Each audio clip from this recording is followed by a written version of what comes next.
So the homeowners had taken it upon themselves to start their kitchen cabinet remodeling, and you can see where they sanded against the grain and damaged their boards. On the left here, you can see the damaged boards that they did, as opposed to mine on the right.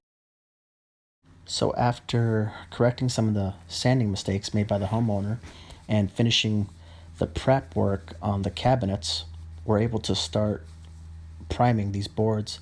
Now, had the homeowner been staining these as opposed to painting them, they'd be spending a lot more money.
And there you have it. The first coat of primer is all set, and we're waiting to dry, and then we can sand and prep for our second coat.